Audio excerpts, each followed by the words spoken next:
In the year 1665, a great plague hit London. At this period, 22 years old Isaac Newton was studying at the Trinity College, Cambridge.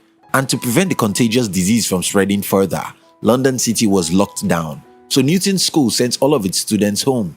This plague was to last a year. So the 22-year-old mathematician was going to be depressed.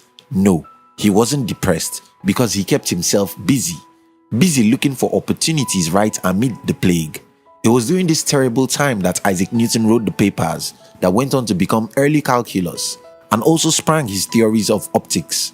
It was during this lonely time that Newton propounded the theories of gravity and motion.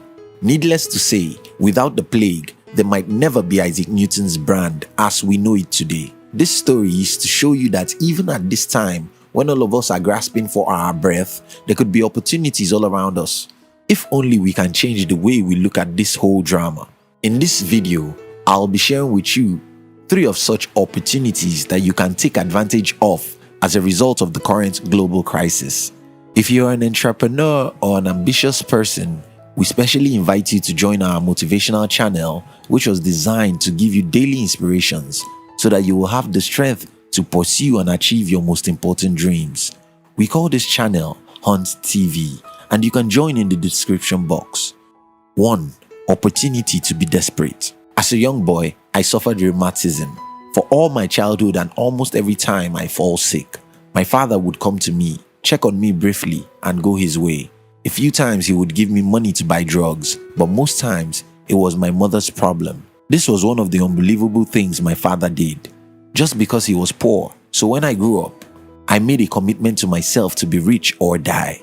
And I meant every single word of that commitment because I simply cannot be alive to repeat what my father did. I can't imagine myself looking at my sick child and not being able to take him to the hospital because I have no money. I can't imagine seeing my children begging me for basic necessities because I am poor.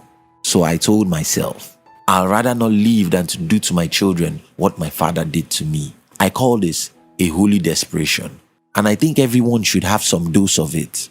The problem, however, is that human beings often need some terrible situation before they can be desperate. Fortunately and ironically, many people are going to find themselves in a difficult mess during this period we are. If you're one of those people, now you have the opportunity to be desperate. Millions of people have lost their jobs. Millions are hungry all over the world. Millions are worried because they are about to finish their savings. While this is a painful time, it also comes with the opportunity for you to renew your commitment or even have a little bit of positive desperation. For example, I can see some people saying to themselves after losing their jobs, I'll never in my life be in a position where someone will fire me. And such people go on to build successful businesses, even though it was difficult. I have seen a situation where some people make up their minds to stop looking good on social media. Instead, build up a significant emergency fund. I have seen some people making a commitment to diversify their portfolio and prepare for anything the world might experience next. Do you get what I mean? We can choose how we receive the bad news. We can use the bad news to make a change in our lives. We can use this as an opportunity to commit ourselves to a bigger dream. Just like Isaac Newton, we can use this plague to become a better person or even achieve our greatest dreams by being positively desperate. 2. Opportunity to know yourself. I spent a lot of time between ages 16 to 19 struggling to have an idea of who I am. I read every book I could and spent time alone with myself, just searching to see how I was different from everyone else. Today, if I look back at my life, I can tell you that the single most important factor in my success is the fact that I seem to know myself than how most people know themselves. I tend to understand what I'm capable of and what I am weak in. I tend to know what I should do. Generally, I know how I'm different from the rest of 7.7 billion people in the world, so I can easily choose the battles I can win and avoid those I can't. I honestly think that one of the reasons why most people fail in life is because they lack understanding about who they are. And why is that so? Well, the world is busy, too busy for soul searching, alone time or solitude. Ironically, the world is quiet now, and this can be an opportunity for you to spend some time with yourself. Think again about the story of Isaac Newton. He probably would never have discovered the theory of gravity if there were not plagues that forced everyone to be indoors. Now that you're probably indoor, One of the ways to become a better human is to spend quality time with yourself. Put away the phone and other electronics for an hour and remember who you were as a child. Think about what you loved and your childhood dreams.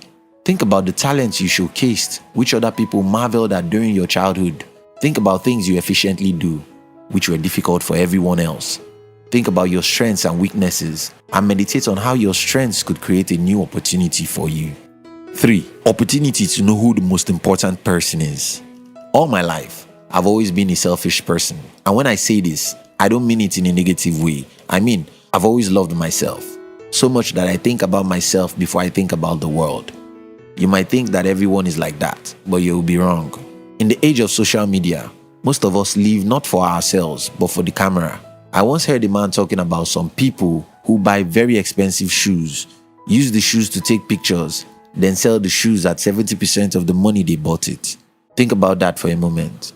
You are broke, but because you want to look rich on the social media, you buy a pair of shoes for $3,000. Use the shoes to take like 50 pictures to be used on social media, then sell the shoes for $2,300. You do similar things every day of your life. Either buying the car you can't afford to impress people who don't matter, or renting the wristwatch you can't afford just to take Instagram pictures. Do you get my point? Most people live a fake life, but now we can see who is most important. By far, you are the most important person in the world. It doesn't matter what anyone thinks about you. It doesn't matter how many likes or followership you have on social media. At the time of crisis, just as we see now, you alone will be there to face it.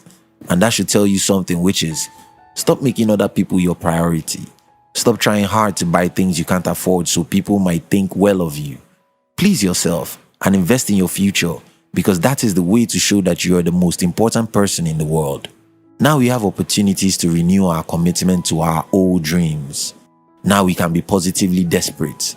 Now we have the time, the solitude, and the opportunity to know ourselves by spending more time with ourselves. Now you have the opportunity to see that you are by far the most important human in the world. So you need to focus on yourself and not what others think or say about you.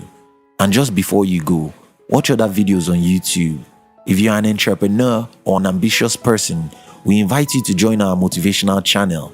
The objective of the channel is to give you daily inspiration so that you will have the strength to pursue and achieve your most important dreams. We call this channel Hunt TV, and you can join in the description box. We love you.